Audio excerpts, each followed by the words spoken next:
What's up, old school homies? Let's talk about synthesizers.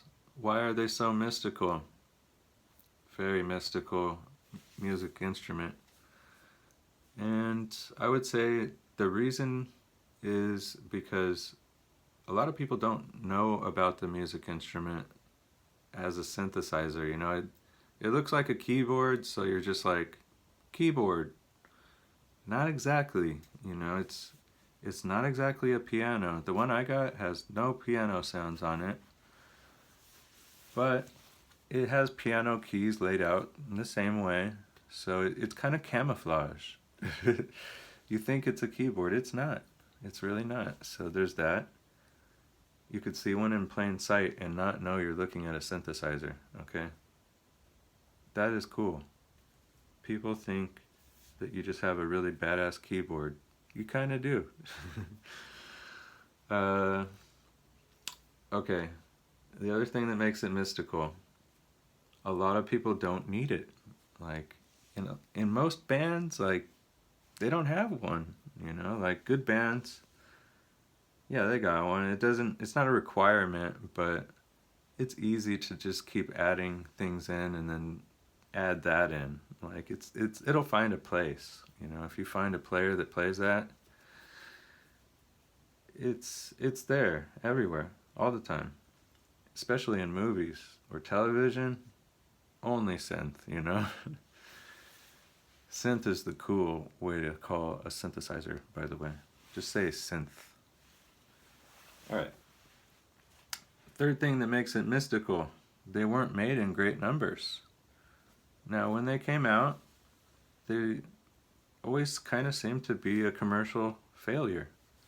No matter which way they tried to make it or who they tried to pitch it to, the market for synthesizers was a little bit more limited than keyboards and pianos and more traditional instruments. So when the numbers of an instrument go down, you kind of have to look further in the past to find one.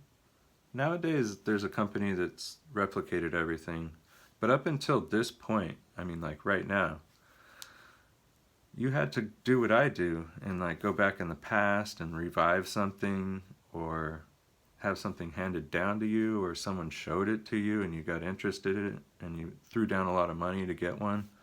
The Wave Station was $2,000 in 1990, and that was one of the first commercial synthesizers you could buy.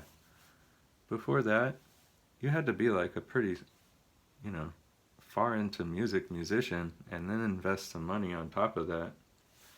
And even then, a lot of those didn't really hold tune, and they were weird, and a lot of players just couldn't connect with them. Nowadays, it's getting a little bit more digital just because it's more predictable, tuning stable, and whatever. But the romance of going back into vintage synthesizers is seeing the lineage of all of the different ways the engineers decided to create one. Different companies have different visions. Some created something that was way off, but then it's cool to somebody, like other ones, they're very versatile but harder to program. Some are very awesome, but they're limited in what they do. So you get these companies that try to hit the middle, and some that hit the edge, and sometimes you have to go back and get that little gemstone because you can't get it anywhere else.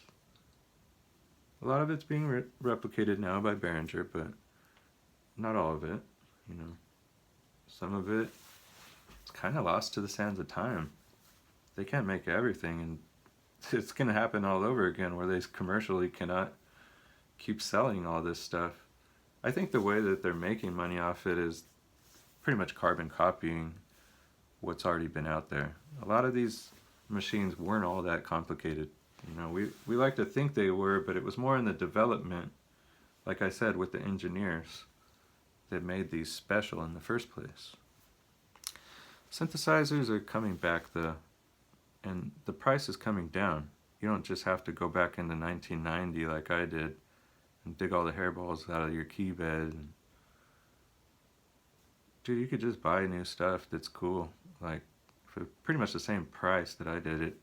I had to drive almost to Mexico, rebuild the thing myself. It was a risk, but I took it and it was worth it.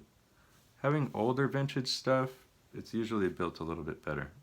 All my old Roland stuff, gold. This Korg, you should see how many screws it takes to build that thing. And it's a little bit wacky, but it's nice. It's really nice. And a lot of the newer stuff, you're like, I could see where they went cheap here, there, you know. And it might just not sound the same.